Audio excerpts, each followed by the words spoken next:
this is where it's at today. These are the people we used to watch when we were younger. These are the, I'll tell you what, sports heroes, I had Ted Williams, Bobby Orr, Mickey Mantle, all of my sports heroes. But you know what? They never came to Lancaster. So, yeah. Anyway, thank you for coming. Thank everybody that brought those vintage sleds out there. And after the ceremony, Mark Belanger had restored my 77 TX. He turned it into a 75 PDC clone. That's out there, and we're going to unveil that after the ceremony. So that'll be fun for me, because I haven't seen it yet. And I thank the board members, Greg Allen, Shane Beatty, Bob Clark, Greg Westcott. I don't know if any of you guys are here, but I know Bob Clark is. And Greg. Greg is our cameraman. He's over there. Thank Mike LaPierre for coming. Mike thinks he might have a vintage show coming up in August 10th, up on Derby Line, Vermont. So hopefully we can be there too for that. And I want to thank my wife Linda, and certainly she's been a big force in helping me on this deal. And I want to thank everybody for coming here, Cal Reynolds and his wife Mary Ann, Bruce Beauregard, last year's inductees, Louis Lund and his wife, and Ed Stab. Thank you very much for coming back. And I think with that, we got to thank Rick Simula. Oh, I don't know if you people have been on, this Facebook thing was new to me. Never thought I'd ever do Facebook. My wife does. And Rick Simula tried to get me on Facebook for a year or two now. And he said, you got to get on there, that Eastern Snowmobile Racing Hall of Fame. He said, you got to get on there. And I said, you and Paul started this thing, and he said it would be nice to have you on. Well, guess what? I can't get off it now. There's a name for that. I'm sitting there on the computer, what, 7-8 hours a day? I'm telling you, it's so much fun. Eastern Snowmobile Racing Hall of Fame Facebook page, Rick Simula started it. He's over there. Hey Rick, come over here. You and your wife Karen.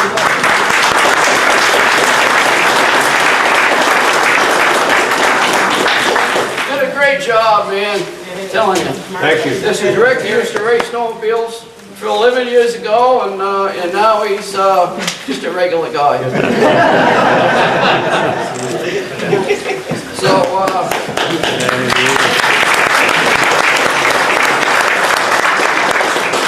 Leon Guile and his wife are here. There's Leon. He told me not to say anything, but I'm going to. Leon's done a great job. He's helped us out on the cyberspace there, on the emails back and forth, and a lot of suggestions and everything comes his way, and we really appreciate that. And Mark Belanger, I don't know where Mark is, but I know he is. There he is. There he is. Mark's here, and he brought a sled outside.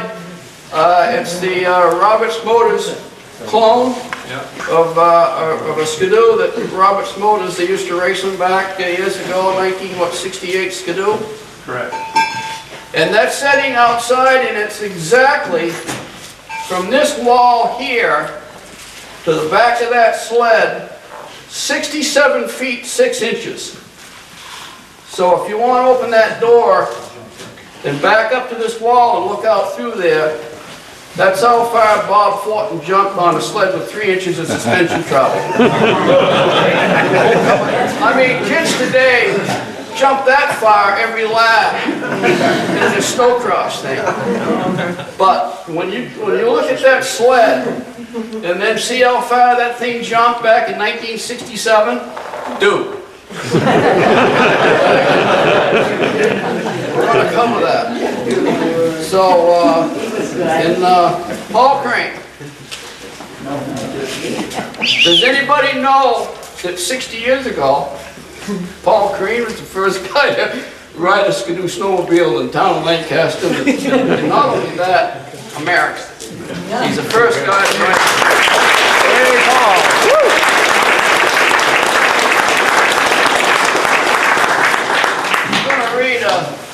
I'm going to read a couple of paragraphs of the story that I wrote here. I'm going to need my glasses.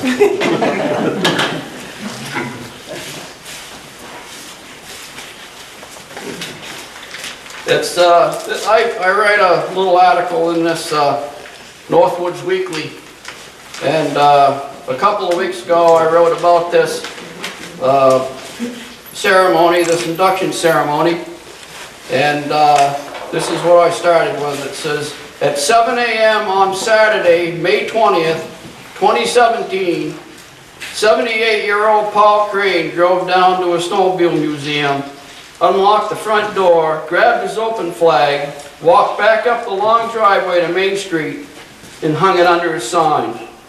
But this was just no ordinary day for Crane Snowmobile Museum, for on this day, Paul would begin a new chapter in his lifelong service to the snowmobile and snowmobile racing by inducting into the newly formed Eastern Snowmobile Racing Hall of Fame our top first-generation snowmobile racers from the golden era, the ones who started it all. Over 50 years ago, the ones who began racing on 7-horsepower machines almost 60 years ago and ended 20 years later driving world-class 100-plus horsepower ice racers at speeds of over 100 miles an hour. Yes, folks, these once young men and women believed that no one remembered them or remembered that exciting time in our history. They believed too much time had passed since the sport was brand new and the excitement was at a fever pitch. All that was left from this period were faded black and white photos, faded film, and faded memories. 50 people showed up to watch our first induction of 4 racing pioneers. It took all of 30 minutes to cover over 50 years of a sport that was once so important. Even our governors came to the Grand Prix on Sunday. A State of New Hampshire declaration was issued each year designating Grand Prix week. In 2018, our crowd size doubled as we inducted 5 more racing pioneers. But sadly, we also had a moment of silence for one of our original 4, Mr. Conrad Rollins, who had passed away 6 months earlier. Oh, how I wish we had thought of doing this years ago. It's another race now. It gets time. And the guy that owns the place, Mr. Paul Crane, is as much of a legend as anybody. It says so right there.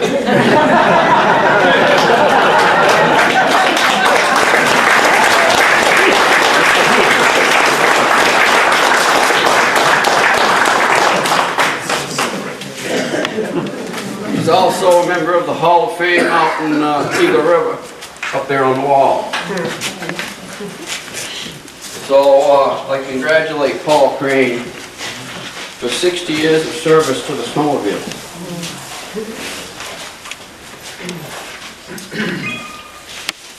Well, we're going to begin.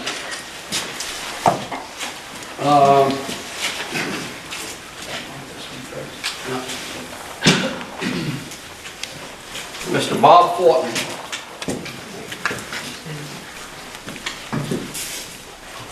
Robert Fortin, inducted into the Eastern Snowmobile Racing Hall of Fame 2019. Bob's first race was at the 1964 International Grand Prix. He won Class C at the 1966 Grand Prix and was the second person to have his name on the then new and now famous Kilkenny Cup. Fortin won the prestigious 1966 Maine State Championship by taking 3 firsts and 2 seconds in front of a standing room only hometown crowd. Bob set a world jump record of 67 feet 6 inches at the 1967 Grand Prix. And like I say, you open that door out there, you can see how far that is on that little sled. Bob won the 1969 New Hampshire State Championship in Wolfboro. He became team captain of the famed Big T racing team sponsored by Skidoo distributor Timberland Machines Incorporated. In 1970, Bob won the Balsams Cup, the Kilkenny Cup, Vermont's Exodus Grand Prix. He won in Mod 1 at Lewiston, Mod 2 at Bangor, and was nearly unbeatable in Mod 1 and Mod 2 classes during both 1970 and 71 seasons. While on his way to another very successful year of racing, it took a mid-season accident while testing one of his new sleds to sideline Fortin for the remainder of the 1972 season. And I'm going to tell you something. That was the year they had those little baby triples. Bob Fortin would have been #1 had he been able to race that year, I guarantee it. Wearing gold bib numbers 2 and 3 during his 10 years of racing, Bob Fortin was a stickler for perfection and is widely regarded as the greatest New England skidoo racer of his generation. Mr. Bob Fortin.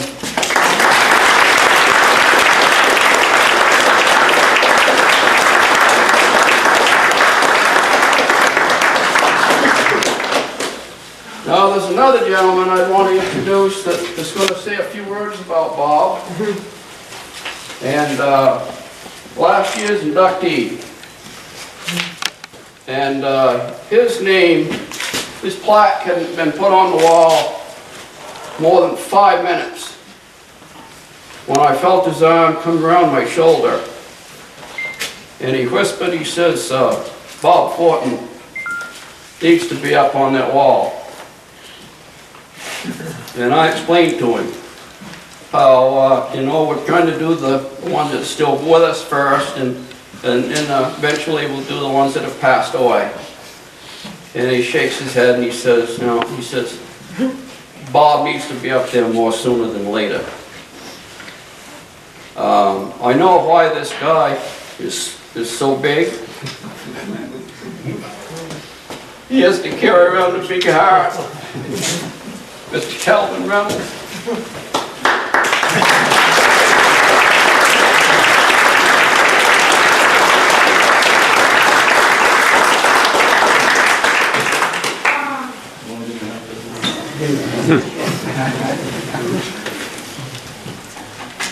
Okay, did everybody hear me?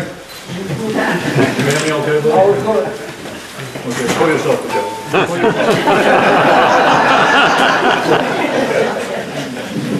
I'll tell you, the first time I ever raced a real race on a snowmobile was at Lancaster. And we pulled in there with just one, I must have been 64, because there was part of the participants were still at 4-cycle engine, Kohler engines, and wooden skis. But anyway, it didn't take me, I was racing at Beechwood at the time, racing cars. Can everybody hear me? No. Can't hear me? Yeah. Okay, at the time I was racing cars at Beechwood Speedway, and I hadn't started racing motorcycles yet, but I was racing cars. And so I had a little, I'm pretty confident when I come up there from Flatland on that little 6 horsepower with the skidoo. And we no more pulled in and unloaded it, and I looked around and I could see who was going to be the competition.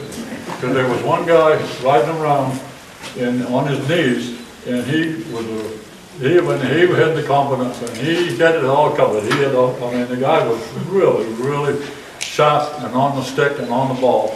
And he was everywhere. I think he was 19 years old. Yeah. And he was over here, and he was over there, and he was over here, and I said, man, and here I am from the flatlands. So anyway, I think we had to weigh 200 pounds. The rider had to weigh 200 pounds. like I weighed 190 with snowmobile suit and all that. They had to wait. So they had to weight my glove box, sandbags in the glove box. When everybody's running around making a lot of noise, and I said, man, they're making a lot of noise, it must be going faster. So I took the muffler off my machine, and I haven't heard anything since. Probably slowed me down about 3 miles an hour taking the muffler. And anyway, you take the noise coming out of that cab, coming back on you, and I think the cross country was like 6 miles. By the time I got back for 3 days, I couldn't. So I got back to the shop down in Buxton, and we were skidooed over, and I took off, I got the machine out next morning, and I took off across the field, and well, I'm a big racer now, snowmobile racing, I hit a bound out there like that, and the glove box come open, and it filled my face. Because Bobby won it all. So, but the guy, I think Dave Pickard hung the name on him, El Capitan. El Capitan. Yeah. Is that right, Bobby? Yep. Dave Pickard. And, right, Bruce? And we got whatever we wanted, we had to get it from Bruce. I mean, from Bobby. And Bobby was very generous with it, the information, very generous, and he passed it down to us guys. And you always talked about my machines, how they were going to be clean and everything, because I had to emulate Bob. The machines were spotless, 10-line machines were spotless. Well, 1 year, I got promised the world from Nero Distributors to ride out of cab. They were going to give me machines, and they wooed me in with big time. So I jumped ship and put the out of cab. And before I got done, I was on my hands and knees in front of Bill Sarwin's desk. Honest, until I got right on my hands and knees and said, please don't give me this right. Anyway, I think the next race, Bobby got hurt. I'm back tonight. And his 640 was ready to go, nobody to ride it. So they told me to ride it. And at Bangor. And you remember the race up there? And Tom Peters remembers the race, because he's the guy that I kept looking down and saying, where'd that stranger come from? Go away. And I rode the bags all the way around, and I won the race anyway on Bobby's machine. And that was, I mean, he was the leader. He set the pace of everybody. He set the high mark. The high marks, and we all wanted to follow it. Yeah. And that's why my machines are always spotless. That's why we always rode with decent clothes. And we try to look better than Timberland, which is hard to do. They got this one, that was sharp. But I will say one thing, Timberland did give me, 2 years in a row, give me 4 machines to race, my own riders. And I know they did that with Bobby's blessing. Because if Bobby hadn't said okay, I would have never got it. So anyway, the guy who deserves to be up there, and he should have been in the first year. Yeah. So anyway. Yeah. Thank you very much.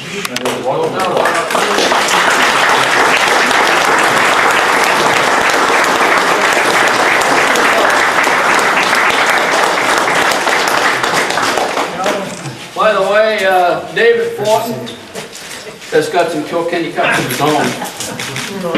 Thanks to Mark Legend. The apple doesn't fall very far from the tree.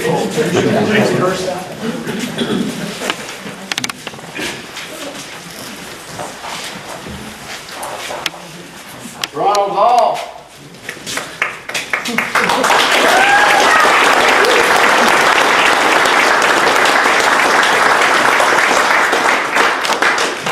Ronald Hall, inducted into the Eastern Snowmobile Racing Hall of Fame 2019. He began racing in 1970 on local upstate New York tracks. Ron was offered a factory production Thunderjet 440 in 1972. Had highest points for any Thunderjet in Mod 3 in USSA East. Began racing Rupp and later Arctic Cat for the legendary Team of Bold in 1973. Ron is still the only driver to win the Adirondack Cup twice. He won a Kilkenny Cup in Mod 1 at the 1975 Lancaster Grand Prix and took first place in Mod 3 at the 1975 World Series. He still holds the record for most USSA points ever in one season. Ron Hall still holds a record 15 straight feature wins in Mod 1. He wore gold bibs number 1, 3, 4, 8, and 22 during his racing career. In 1977, while racing in 5 different classes, Ron took 22 first place, 12 second, 7 third place, and 7 fourth place finishes. Ironically, in only his first year of racing in stock, Ron broke a spindle crashing into the wall at Eganville, Ontario, Canada on February 5th, 1977, ending his amazing career, and left the sport with over 150 first, second, and third place trophies in just 7 years of racing. Ladies and gentlemen, Mr. Ron Hall.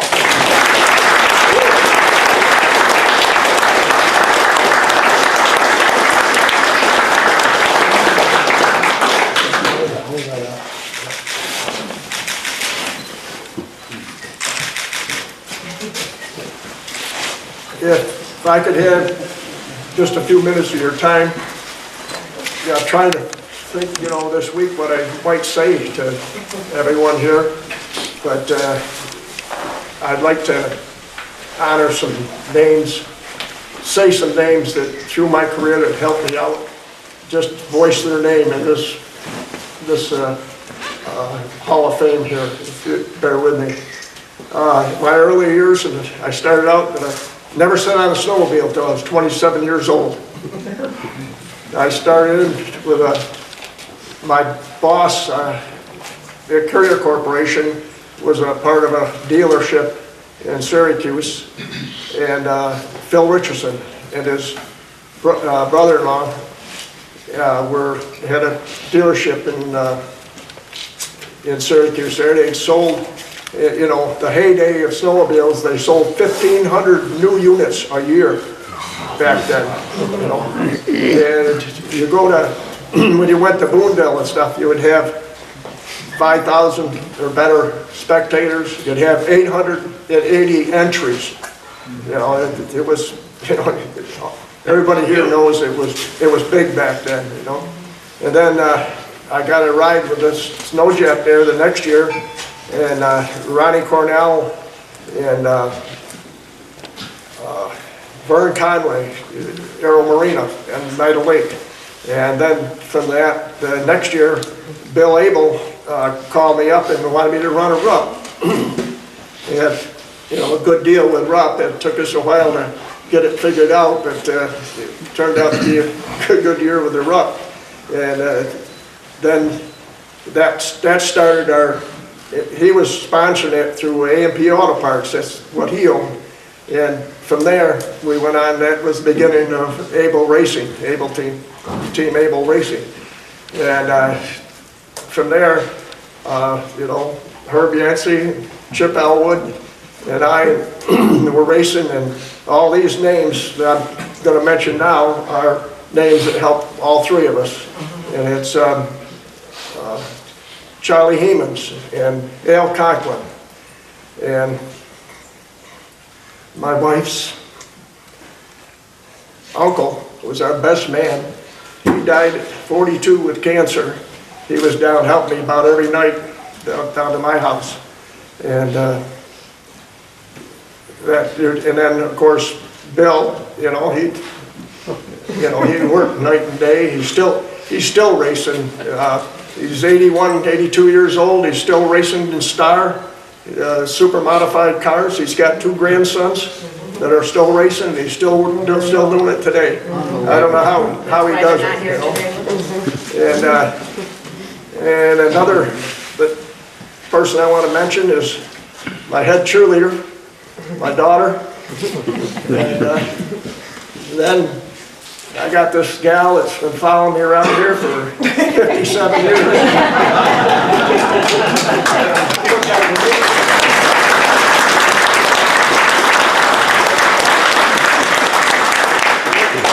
Anybody that's been in the racing, it's hard on the marriage life. She went with us just about every week. Ron's wife. And our two children too.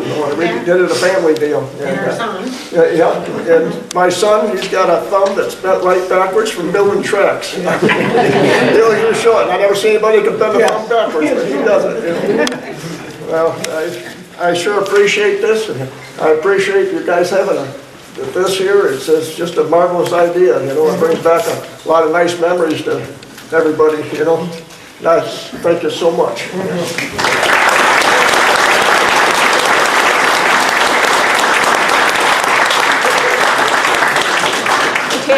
Terry, would you go up and take a picture, please?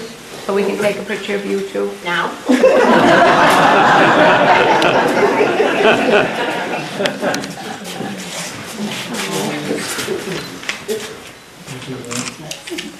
Thank you. Ron brought up a good point about the ladies, the wives. These guys will tell you they couldn't have done it without them. They're the real heroes in this whole thing. Yes, definitely. Yeah.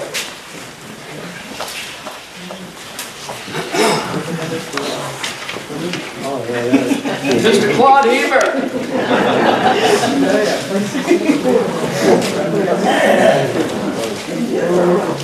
Claude Hebert, racer promoter, inducted into the Eastern Snowmobile Racing Hall of Fame 2019. Claude's exceptional racing talent in the early 1960s was noticed by the local Colbert motorski dealer, who then hired him as their driver. He was soon invited to race for the Eastern Motorski distributor, Rockwell Incorporated.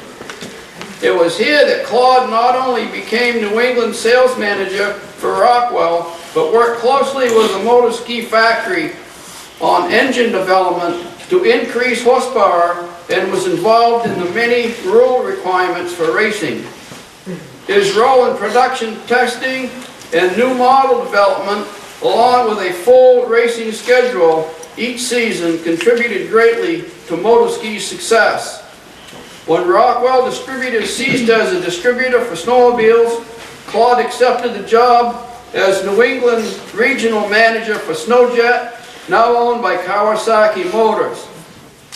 Claude was soon promoted to as national, international sales manager and involved in the Grand Rapids, Michigan, where he was involved in production testing, product development, and was involved in the development and promotion of the TOC Tournament of Champions.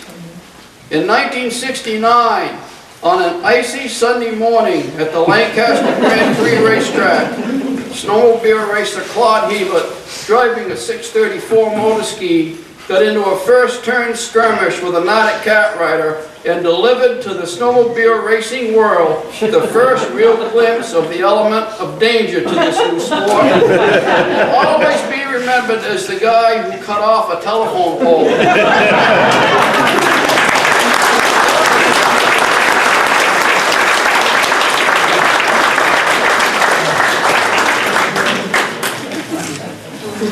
You know, I never saw the pole because I thought I could use the berm and get around. My three-cornered files didn't hold. So I was going up to the berm, and then I see all these kids and people behind the fence. I thought, oh my God, that's where I'm going. The next thing I knew, when I came to, I was paralyzed, I was blind, and I thought, what in the hell happened? Somebody grabbed my foot, and I could feel it. I said, shit, I'm not paralyzed. So I was wedged between the snowbank and the fence. They pulled me out of there. I'm still blind. I turned my helmet around.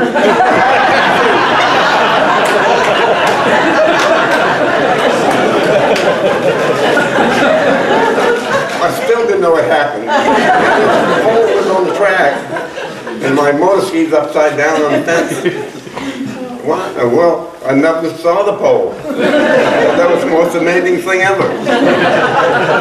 And then they got my sled out, and I realized Tell him my brake cable was broke. I couldn't slow down anyway. So that was my day. It's a pleasure to be here and to accept this on behalf of the telephone pole in Lancaster. They took him to the hospital, checked him out, he came back that same day and started racing again. I didn't go very fast, but my brake cable was still broken.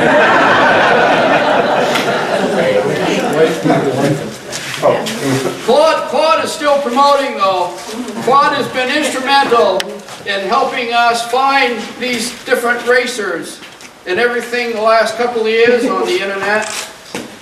He's all the time looking for people, and he's been very helpful. So Claude's always doing something for us. Okay.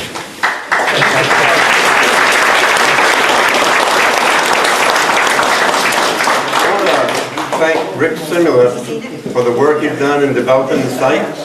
And that has brought together so many of the races and names from yesterday that we had all long forgotten. And all of a sudden, the stories they come out with and the memory these guys have is just unbelievable. I think Bruce Boulevard. Don't ask them what they had for breakfast. Bruce Boulevard can tell you every race he was ever in and what position he was in. You know, who remembers that stuff? So thank you and for Paul Crane and you, Ed, for all the work you've done in that. Appreciate it very much. Thank you.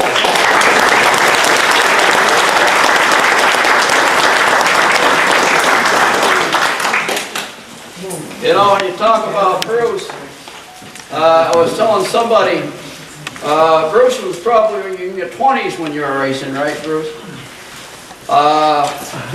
That's pretty hard to forget. Now, Bruce became an electrician, and he was an electrician for most of his life. But he never had 5,000 and 6,000 people watching him twist wires together. He never had anybody come out and ask him for their autograph while he was doing electrical work. But they did when he was younger, and that's what you're going to remember.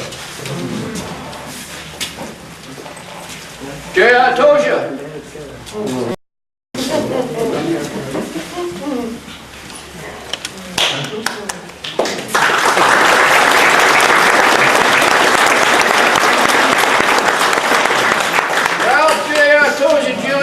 Inducted into the Eastern Snowmobile Racing Hall of Fame 2019. JR began racing in 1967, retiring 13 years later in 1980. After soundly beating Skidoo distributor racing juggernaut Timberland Machines, JR was approached by team captain Bob Fortin, who demanded that he begin racing for them. He wore gold bibs number 2, 7, 10, and 15 during his racing career. A conservative estimate of 200 first, second, and third place trophies were garnered during his 13 years of racing. He set track speed records both at Jackman and Scarborough, Maine, which held for 10 years and 8 years respectively. Was a member of both the USSA Drivers Committee from 1974 to 1979, and was on the USSA Board of Directors from 1976 to 1978. Toja won back-to-back Kilkenny Cups at the 1975 Lancaster Grand Prix, taking first place in both Mod Stock 3 and Super Mod 3. JR garnered enough USSA points each racing season to compete at 6 World Series events, taking a couple of third-place finishes and a couple of fifth-place finishes. During the 1976 Lancaster Grand Prix, JR not only won a Kilkenny Cup in Mod Stock 2, but grabbed second place in Super Mod 2, beat only by Gilles Villeneuve on his revolutionary IFS Scarroul. If he hadn't shown up with that Scarroul, he'd have cleaned house that year.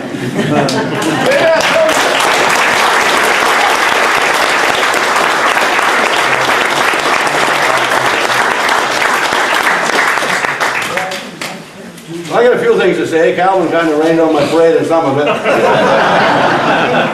I want to let you all know I'm very honored and feel very privileged to be here today. And I think we all should take a look at a couple guys here and whoever else helps them, that they have, they've started something really great.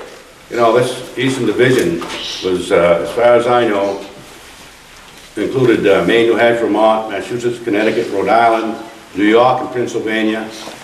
And if somebody come out of New Jersey, I guess so too, right? Yeah, oh yeah. I didn't know if Ohio was in there or not.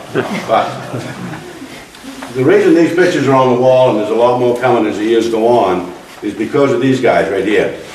You know, other than one guy, the rest of us have never been in the Hall of Fame of snowmobile racing. And that guy will soon be up here talking to you, I guess. But anyway, I just want to take my hat off to these guys. I want you guys to know how much, and I'm sure I'm speaking for everybody, how much we appreciate all the work that you guys have done to make this all happen for us.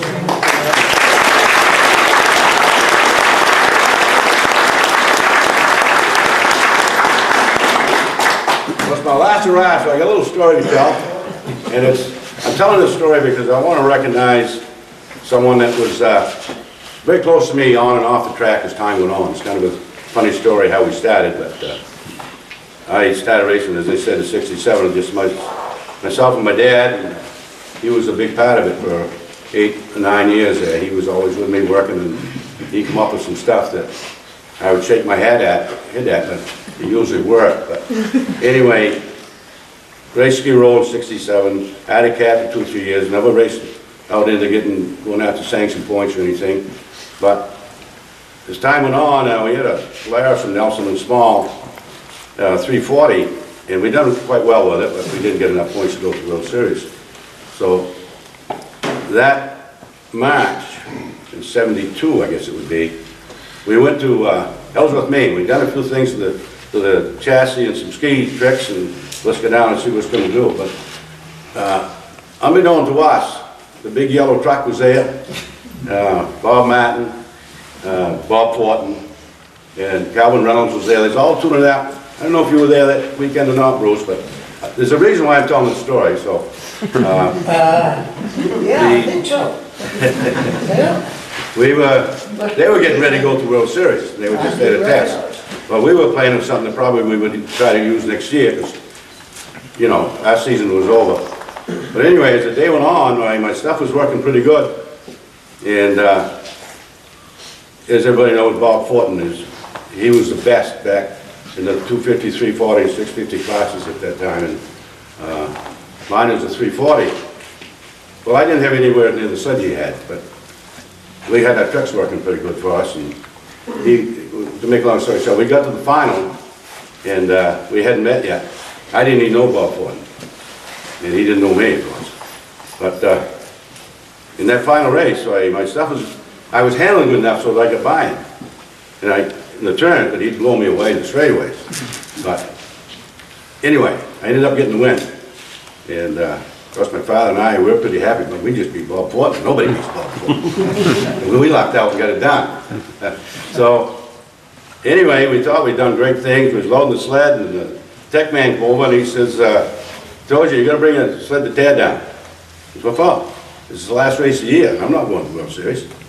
No, there's a guy here, a pretty proud guy, he says, and he wants you to tore down, because you ain't going to let nobody up here, Northern Maine, come down here and beat his ass. That's the way the tech man said it. So.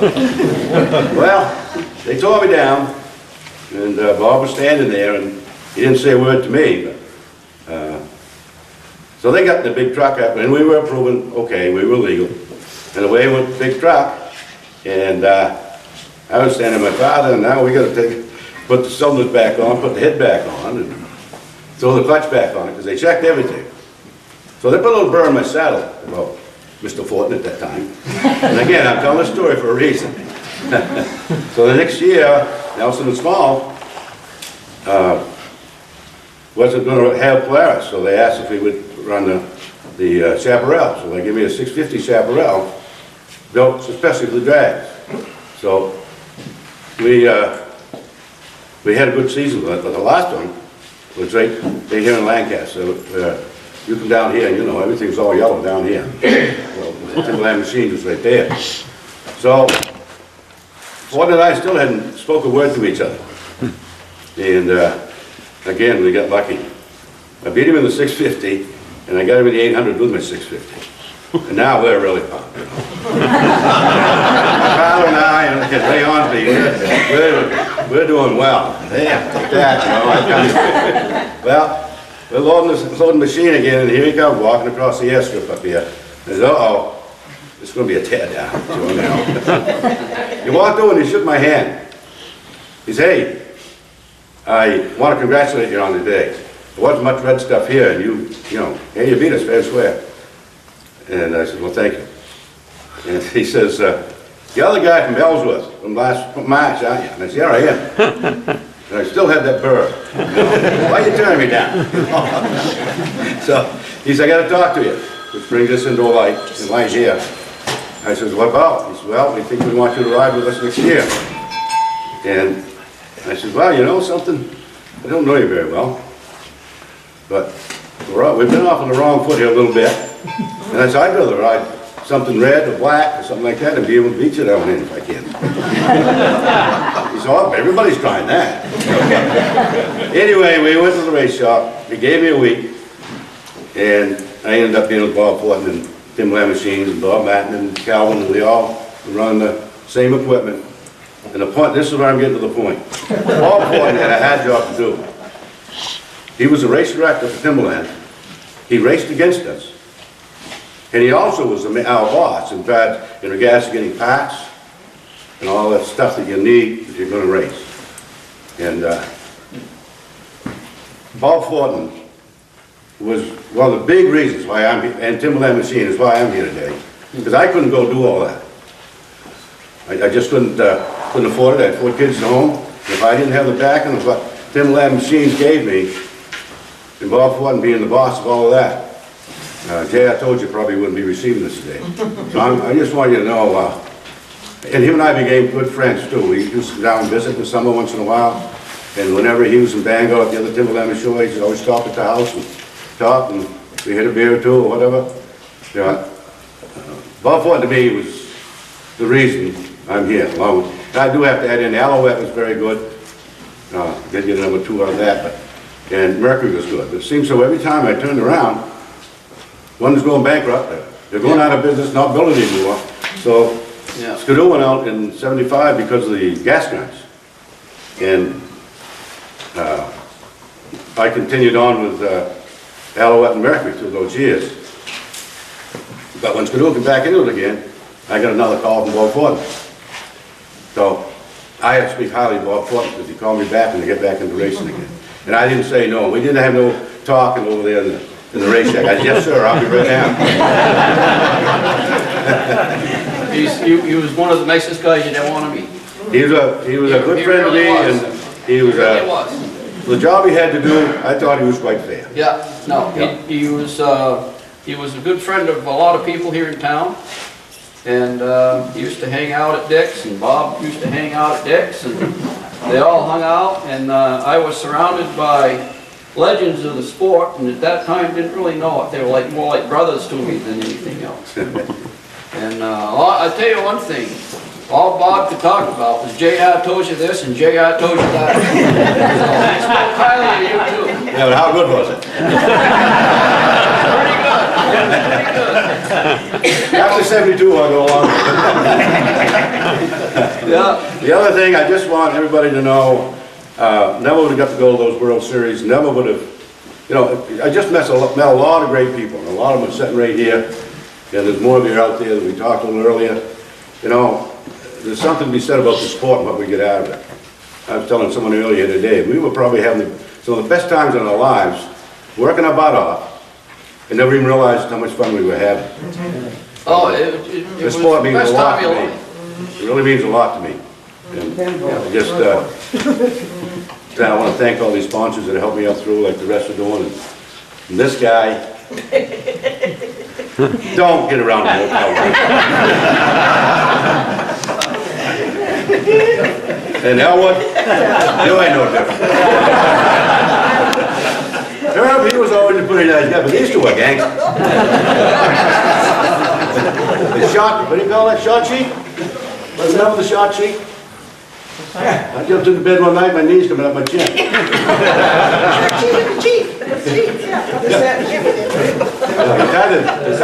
together somehow and shot them up. I just want to say, you know, I would have been to St. Paul and all these other places that we went if it hadn't been for the strong backbone of Timberland Machines and the people that stood behind the sport all up through the years. It was a great company, and Lancaster misses them dearly. Yep. Yeah, no doubt about it. Thank you.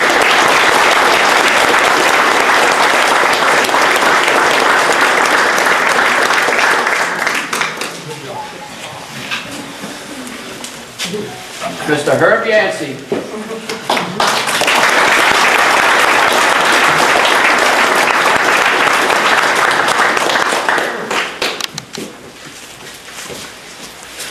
You know, every Hall of Fame has to have, you know, the rest of them, you know, they all deserve to be in the Hall of Fame big time. Everybody here deserves to be in the Hall of Fame, but, you know, the Music Hall of Fame has Elvis Presley. The NASCAR Hall of Fame has Richard Petty. The Baseball Hall of Fame has Babe Ruth. Are you ready for this? Herb Yancey, inducted into the Eastern Snowmobile Racing Hall of Fame, 2019. Herb's racing career spans 30 years, from 1964 to 1994. He wore USSA Gold Bibs number 2, 3, 7, and 20. In 1970, Herb raced for Pennsylvania Arctic Cat distributor Penn Arctic.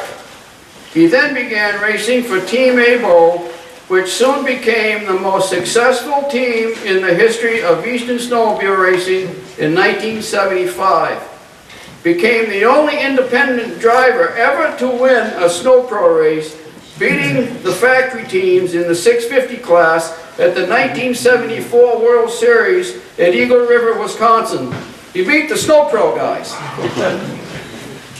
At Peterborough, Ontario in 1975, Herb won the 440 class in the professional driver's circuit both days. He also won a Kilkenny Cup in Mod 2 at the 1975 Lancaster Grand Prix. Counting a 74 win, Herb has won 6 World Series events. He won 3 firsts at the 1977 World Series in Weedsport, New York, and took 2 more at the 1978 World Series in West Yellowstone, Montana, winning in both the 440 Supermod and the 440X. For his effort, he was voted Star of the Series. Out of the 99 events Herb entered in 1977, he won 77 of them. Wow. Herb won the coveted Adirondack Cup in 1978 and became Driver of the Year for the 1978 season. In all, Herb Yancey garnered an amazing number of trophies, estimated to be between 1,200 and 1,500 during his racing career. His record as an independent, non-factory snowmobile racer is unmatched by anyone's standard and may never be surpassed. Ladies and gentlemen, please bow or curtsy.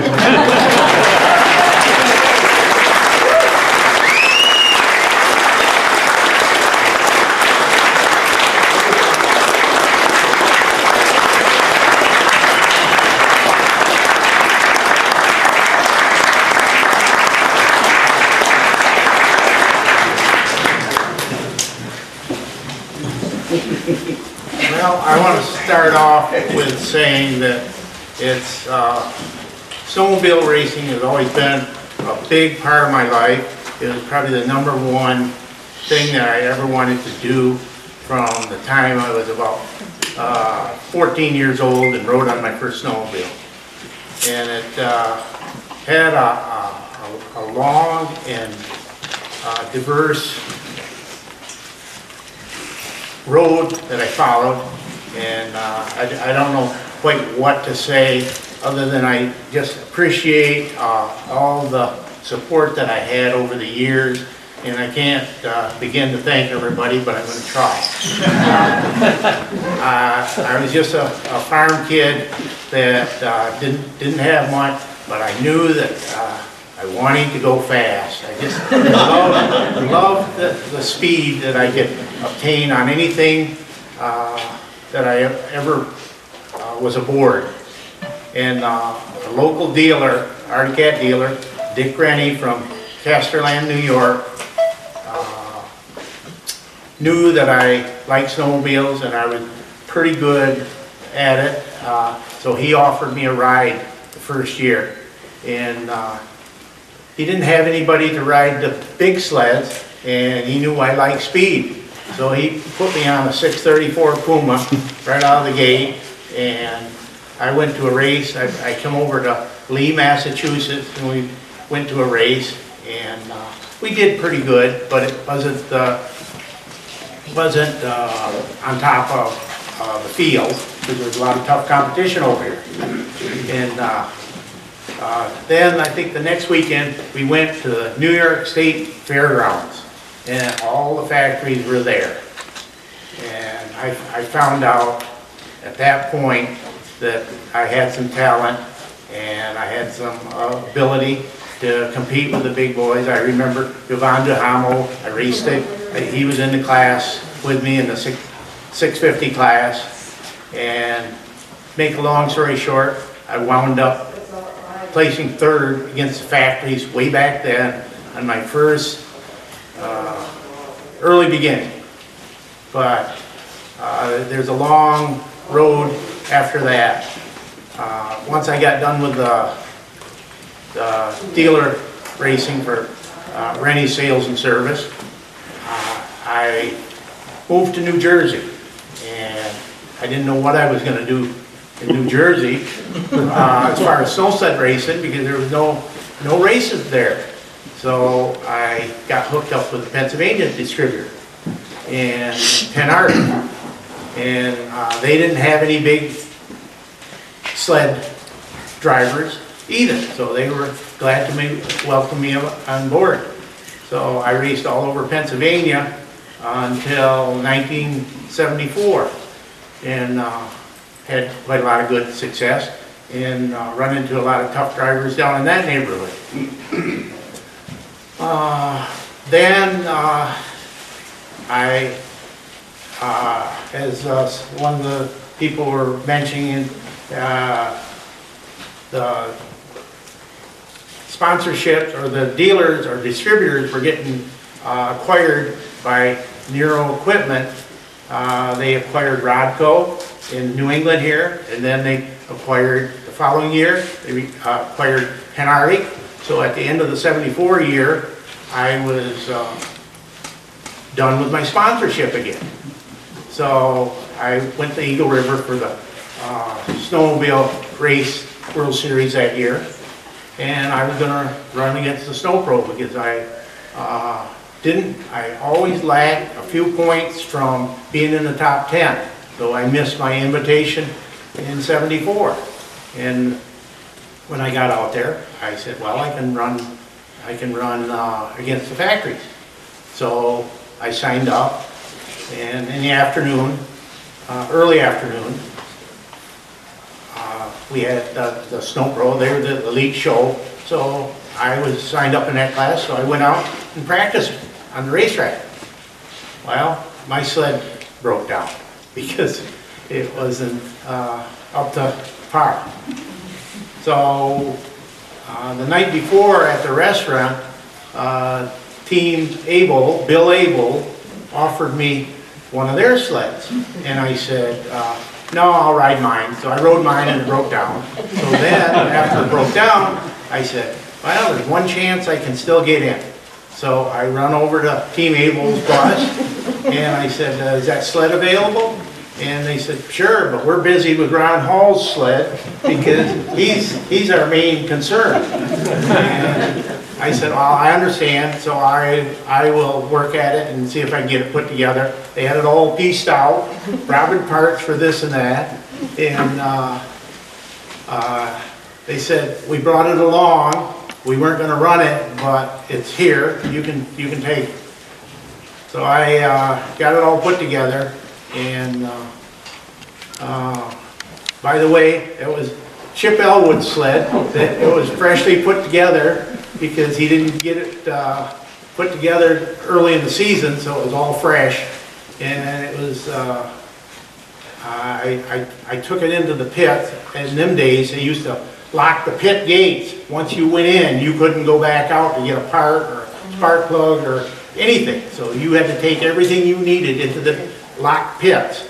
And by then, Ronnie was done with his class, so all of Team Abel's mechanics jumped right on the sled, and we finished putting it together in the pits. And so the first time that I rode that sled was when I pulled on the line in the heat race with all the tractor drivers. And never sat on it before, but it was such a well-prepared sled that I went out there and I placed third. It was enough to turn over into the semi. And I said, if we can get this sled tuned up just a little bit more, I said, I think I can really place in this race. And it was so much better than my sled that I just was just like I was tuned for it. And I took it into the corners so hard that everyone thought I was going to crash every lap going in, and I would slide right up to the wall within a foot of the wall and then charge back down through. And I remember the race quite vividly. Charlie Lofton was ahead of me. I got out in the feature just about third, and then picked them off one by one. By about the sixth lap, I was ready to go into the lead. And I took the lead, and I said, well, Charlie Lofton was who I was dueling with. He pulled back by me. And then the next lap, I went by him again, and then I never seen him again. I said, I wonder what happened. Well, I don't know. I guess something give out on the sled. But then I was out front all by myself and won the race. So that was one of the highlights of my career, is beating the factories with the big machine against those seasoned drivers and all the budget they had, and that was just, I can't say how much that was a highlight.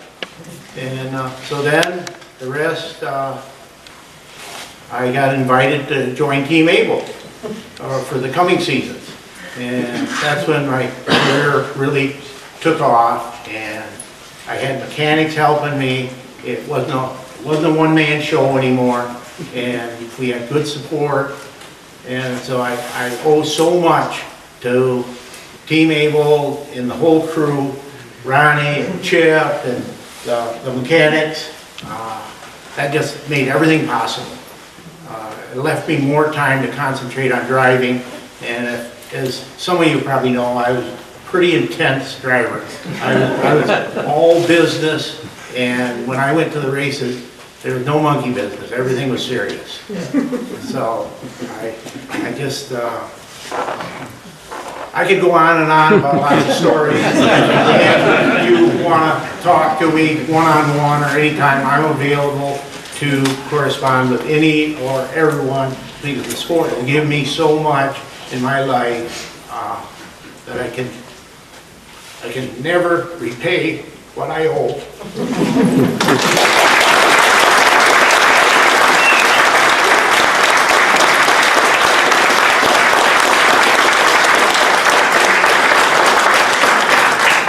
They don't call him the giant killer for nothing.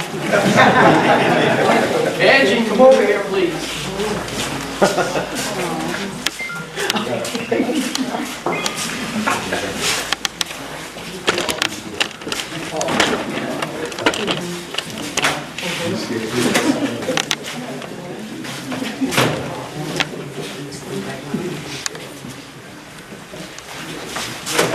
that just your family? I was at the base and I loved it. And I loved it. Thank you very much. Claude, you probably wondering what's going on. I don't know a thing about this, but she's doing this. She blindsided you, buddy. Yeah, she made up every one of these for each one of the convicts. Really? Did a wonderful Nice. job. Take a look. Nice. Memories to have of everyone. So this one.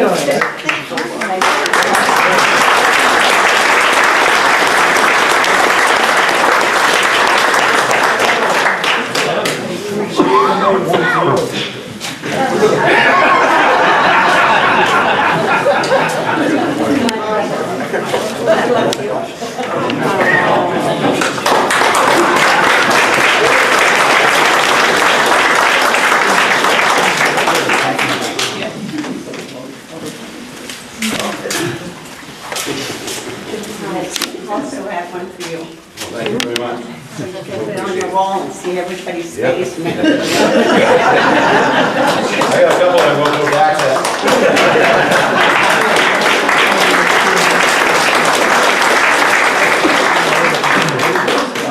You know, it was a magazine. And they are like American too. Like, they're nice. Oh, that's nice because they got to see each other.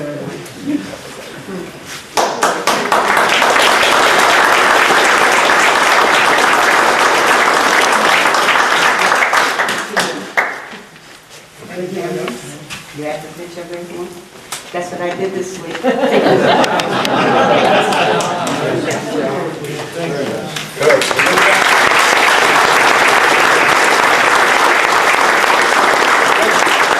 Hang over there, so when you get up in the morning, you salute that guy right down there. Guy just above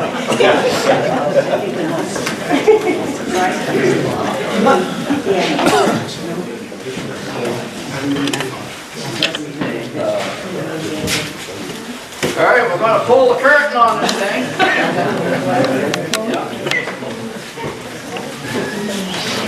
We had to cover up Kenny Young, who was inducted last year, because of how we got this set up. But Kenny Young is coming out with the new inductees again. And here, ladies and gentlemen, are your 2019 class inductees of the Eastern Snowmobile Racing Hall of Fame.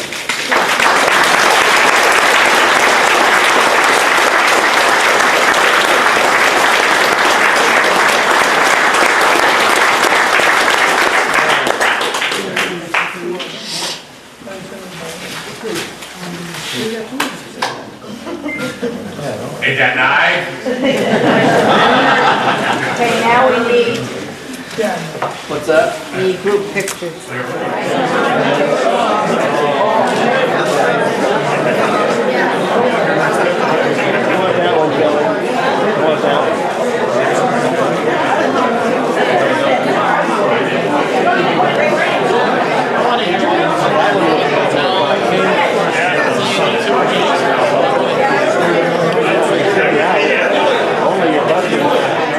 Here talking about some vintage racing and what went on here today. It's kind of caught me off guard, but it was a Hall of Fame inductees today of 2019. Was very honored to and privileged to be able to accept the award today. Met a lot of guys here, done a lot of talking, reminiscing. So we all told a few lies. Had a great time. I've had people say to me, and since I've got down in 80, 81, you know, if you had to do all over again, would you do it? And I always answer with this, and I had be, but I don't want to be my age now starting out. I want to be younger, back when I was young again. But met a lot of great people doing this 12, 13 year run I had. Still stay in touch with some, because some have passed. But the great camaraderie that we had amongst us all. Like on a Saturday night or Saturday afternoon, the racing's all over. We were in a motorhome or my old school bus or somebody's camper or whatever, and reminiscing the day, or maybe the week before, over maybe a beer or two, and go out to dinner. Yeah. Because every night we didn't get back to bed at 9 o'clock like we were supposed to either, too. Probably. We gained a camaraderie that we all had the same thing in mind. You know, we're there to beat each other during Saturday. Saturday's race qualified for the Sundays, and again, Sunday we do it all over again for the features. But the Friday and the Saturday nights and the Sunday, we'll say when they're giving out the awards and stuff, it didn't make any difference what color jacket we had on. We all sat around a round table, 2 or 3 of them and waited our turn if it was our turn on that given weekend. But it was a part of our life that, like I said today, we were having some of the best times in our life, and we didn't even know it at the time. So, I just had a lot of fun. Met a lot of nice people. We enjoyed the travel, meeting the people. There was places like Eagle River, Wisconsin, and St. Paul, Minnesota, and some of these other places that we went to World Series, and Weedsport, New York, and I probably never would have got to those places. It wasn't the winter time, but I wouldn't have got to those places if it hadn't been for the people that stood behind me, as I spoke about today. As you know, when you travel like that, you need help, unless you can back yourself. I had 4 kids, I couldn't. Sure. But I was very, very fortunate to have some people that really helped me out a lot, and I appreciate everything they had done for me. Wonderful. Just like Herbie Angie said today, there's no way I could ever repay back the favors that have been given to me. I thought that was a good statement that he made. Yeah, for sure. Good. Thank you so much. My name is Ron Hall. I raced snowmobiles from 1970 to 76, 77. I never was one for speed. I didn't like fast cars or anything like that, but my next door neighbor, Jimmy Fonger, which was excellent racer, I started hanging around with him and changing spark plugs at a race and stuff, got interested in it, and it kind of caught on. I never sat on a snowmobile till I was probably 27 years old, and I started out with skidoos for 1 year. Got offered a ride on a snow jet in 73, I guess it was, and did real good with that. And then Bill Abel from A&P Auto Parts called me up to run a 73 Rupp Magnum, and so I said okay, and it sounded like a good offer, and we raced that and did real well with it. We ended up winning Malone, the Northeastern Championships at Malone, a half-mile horse track, and we went on to Boonville, and it was a 440, and we entered it in the 650 class at Boonville. They had the famed Adirondack Cup there, and so I raced against all the 650s and ended up winning it. Later on and down the road, Herbie Yancey was my teammate on Team Abel, and he got second in that race. And that's next year I ran the Adirondack Cup in '74, and they put it into the 440 class, but we had prepared a 650 to go back after it again, and I won the 650 class that year. I had a 650, I won it, but so that was 2 years in a row that I won the 650 class there. But they moved it into they were moving it into the class with the most sleds. So I didn't win the 440 that year. So the next year I had 3 supermods. I went back in '75 and won 3 supermod classes, winning the cup again. So I got 2 of the Adirondack Cups at home. And they're over 6 foot tall. They're a big trophy. Wow. And my prized possessions. Yeah. But that was one of the highlights of my career. I'd once World Series classes and stuff. But probably one of the biggest highlights was they had a regular snowmobile program at Weedsport, New York. They had the factories were there. They had a special class that you qualified during the year. You had to win a 440 Supermod class to qualify for this. It was a 50-lap class that they put up quite a bit of money into, and they left 10 positions open, and the factories and stuff could come out and qualify. They had the Twin Track Mantas there, and they had the Arctic Cat factory was there, and we raced the whole program all day long. I raced a 250 class, I raced a 440 class, I raced the 440X, and normally, we had some lightened tracks and stuff trying to go fast, so with all that racing, and then plus the 50 laps, my son spent quite a few days building a heavy-duty track. It was nothing. There wasn't anything trick track or anything like that. It was heavy, and for a trail riding event, and that's what I raced all day long. And we ended up. They had 25 sleds. They were parked. It was a Le Mans start. They parked them on a 45-degree angle on the infield, and we back up against the grandstands. And the grandstands counted down, 9, 8, 7, 6. And some of the guys took off on 4. But anyways, I got over there, and you had to stick your tender switch on, and you could have a mechanic pull it for you. And my wife's uncle, he was, starting the sled for me, and we started off, and I think it was 20. They had a lap counter because it was a stock car track on, so you knew how many laps you completed. And I think by the 20th lap, I lapped all the factories by that time. Wow. But I went on to win it, and it was that was one of my highlights that I really enjoyed. Yeah. Yeah. But, That's amazing. Yeah. So that just people, they don't realize how much fun we had back then. The amount of people that would come to those races.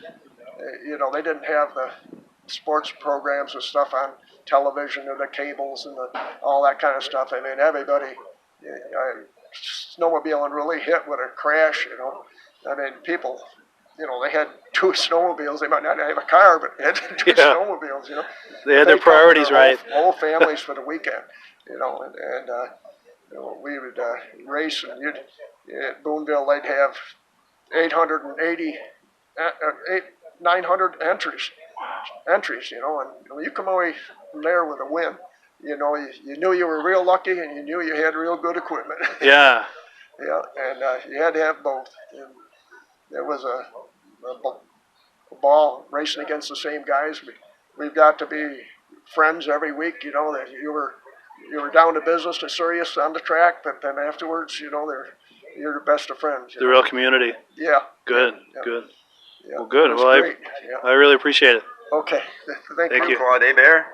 I started racing motor skis back in '64 when the '65 models came out. And little did we know at that time what we were really into. We didn't even know that this industry was going to be what it is today. I think none of us really realized the industry was going to grow the way it has. If we had, maybe we'd have done things a little bit differently.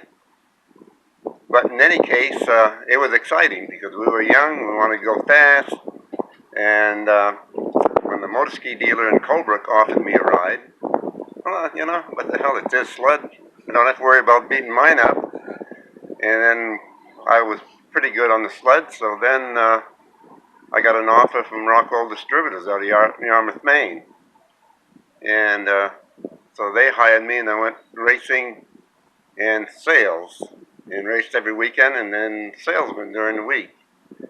Time went on. I worked for Rockwell for about 10 years. In the first 5 years, racing and sales, and then after that, after the accident in Lancaster, they told me that I was too valuable to be on the racetrack. They wanted me in the office tending to sales. So from '71 on, it was strictly New England sales manager, and we had guys that were going to just race and beat the sleds up on weekends. So that was my introduction to the racing and to the competition out in the field through motor ski. And then, of course, Bombardier bought motor ski, and things were changing rapidly at that point to where Rockwell was no longer going to be a distributor. So I moved on to another brand, and never raced the other brands, but was always involved with the other brands in one form or another of promoting, developing, testing, and things like that. So the snowmobile industry was very good to me for 18 years that I was in it. So today I kind of look back on that with fond memories, especially with what they have done here at Cranes, that they took the time and the initiative to bring back the memories of yesterday. I think great job. For sure. Yeah. Well, thank you so much. You're welcome. I can't be thankful enough to this organization, Paul Crane and Midge and his other associates, which I don't personally know, but this is a great thing for snowmobiling and the vintage aspect of it. It's just phenomenal that I am a part of that. I feel honored to be inducted into this year's inductees. I have so many people to thank that it's hard to go through and mention them all. Sure. But snowmobile is so much of my part of my life. Well, all these stories, like I mentioned in the presentation, Sure. I always loved running against the factory because they're the best. They got the best budget. If you could even stay with them, that's such an honor. Sure. And I loved it when they would, when we'd pull in, especially with Team Able. I've heard this quote many times, and I've read it in print in Warriors of Winter, that there comes that Team Able and that damn Yancey. So that kind of tickles my fancy. Nice. And I just loved racing against them because they're the best of the best. And so where does that put me? I'm right there in the same category. Nice. And it's nice to have that feeling. Yeah, for sure. To know that you're that caliber. Yeah, and that people are still thinking about it these many years later. Yes, and I didn't realize it until just recent years, digging up all this old stuff, that I was just one driver that was, they loved to watch race because I was so animated and all over that sled. I did whatever I needed to. I could jump on pretty near any sled and bring it in, even if it didn't have a track record of being a winner. It was so great to get the most potential out of a unit when you're on it. And I ran various sleds for various people over the years, and some of them I said, I don't know how the driver could drive that sled, but I would still get it around. Nice. It's just such a honor to be recognized for what's going on now, the resurgence in this vintage program. So I just talked to Mark Bellinger, and he did Midge's sled, restored it with two other guys, his son and another guy, and they're getting involved in the vintage racing. So I'm sure we're going to have a good association because he does just a super job restoring them sleds and making them look great. Oh, that bad crash up here. Ready? Yeah, here's a book. All strength in the book. And, Oh, wow. Beautiful job, Mark. Dude, you gotta be kidding. Put it on Facebook, bitch. what did they do to it, man? Yeah. Get on it. Wow, Get on it. that thing is so clean. Oh my God. Put your feet on the runner board. So you're the first one to sit on it. I remember you. Feet off the runner board. Look at me, dear. Perfect. An inch? Remember that? I got an empty trailer over there. You can put that in there. I had Conrad make the seat with 3 extra plates in it. Get you up on the handlebars. Oh man, it's perfect. I'm not putting my feet on the running board, so. Isn't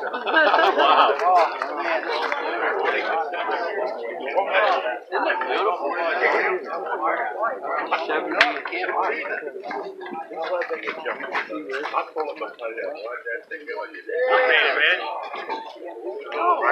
Dude! Wow! Hon, I need you back. Fire it out. Hey, Mitch, I think it's too big for you. I'm the second one to sit on the seat.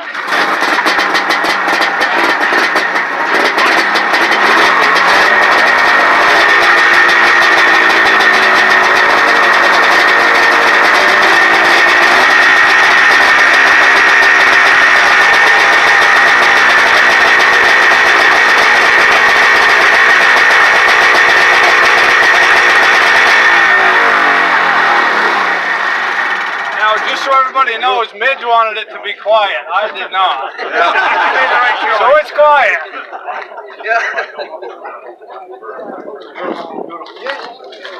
Wow, how you doing? Beautiful job. Hey, man, Eagle River Vintage next year, Midge? And you need that to get the hood off. Oh, okay, That's yeah. in the Hampshire Quarter, number 25. Can I get you to help? 25. I just want to tell you the deal with this sled. Oh, you got a bad back. I got a bad hat. This was a 1977 TX. It was given to me by the Ford Grad when I retired. I liked the sled a lot. I mean, I couldn't thank them guys enough. You're thinking of See that sled. Carry up right back. But I secretly always wanted a PDC where it's like they raced back in 1975. I always loved the engine sticking out. Just the three of us. And I had a Bo James GMC pickup. I bought it brand new off of Mark's grandfather in 1975 down at Belanger's Olsenfield GMC. I had it my whole life. And Mark always wanted that truck. I said, I'll tell you what I'll do. You get my truck if you can turn that sled into a PDC. There was just a handshake. There was no paperwork. He drove away with the truck. He came back that next winter and he picked up my sled. And there it is. It's a handshake deal, folks, and that's the way it ought to be. Yes, sir. You did an awesome job, I'll tell you what. That's nice. Joe, did a beautiful job on this thing. He's gonna race it.